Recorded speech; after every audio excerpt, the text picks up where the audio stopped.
Sir, ಇವಾಗ ರಾಜಕೀಯದಲ್ಲಿ ಆಗ್ತಿರೋ ಬೆಳವಣಿಗೆಗಳು ನವೆಂಬರ್ಗೆ ಕ್ಯಾಬಿನೆಟ್ ರಿಶಫಲ್ ಆಗುತ್ತೆ, ಸಿಎಂ ಬದಲಾವಣೆ ಆಗುತ್ತೆ ಅನ್ನೋದೇ ದೊಡ್ಡ ಚರ್ಚೆ ಆಗ್ಬಿಟ್ಟಿದೆ. ಯಾವತ್ತೂ ಇದು ಬರಬಾರದು ಬಹಿರಂಗವಾಗಿ.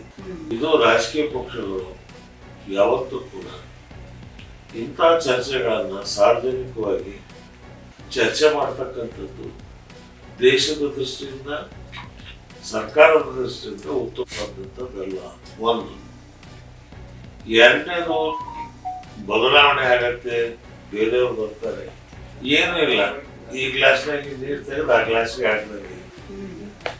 ಬದಲಾವಣೆ ಆಗ್ತಕ್ಕಂಥದ್ದು ಪರಿವರ್ತನೆಗ ಅದು ಭಾರಿ ಪ್ರಾಮುಖ್ಯವಾದಂಥದ್ದು.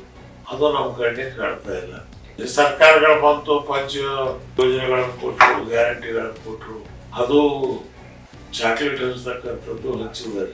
ಇದರಿಂದ ವಿದ್ಯಾಕ್ಷೇತ್ರದಲ್ಲಿ, ಆರೋಗ್ಯ ಕ್ಷೇತ್ರದಲ್ಲಿ, ಕೈಗಾರಿಕೆಯಲ್ಲಿ ಏನ್ ಪ್ರಗತಿ ನಾವು ಸಾಧನೆ ಮಾಡಿದೀವಿ?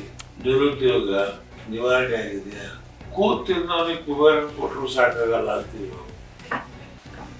ನೀವು ಎಲ್ಲಿವರೆಗೆ ಉದ್ಯೋಗವನ್ನ ಸೃಷ್ಟಿ ಮಾಡೋದು, ಎಲ್ಲಿವರೆಗೆ ವಾಸಕ್ಕೆ ಒಂದು ಮನೆ, ಓದಕ್ಕೆ ಒಂದು ಸ್ಕೂಲು, ಆರೋಗ್ಯಕ್ಕೆ ಒಂದು ಆಸ್ಪತ್ರೆ, ಇದು ಜನಸಾಮಾನ್ಯರಿಗೆ ಎಲ್ಲಿವರೆಗೆ ತಲುಪೋದಿಲ್ಲ, ಅಲ್ಲಿವರೆಗೆ ಇದು ಪ್ರಜಾಪ್ರಭುತ್ವ ಅಂತ ಅನಿಸೋದಿಲ್ಲ.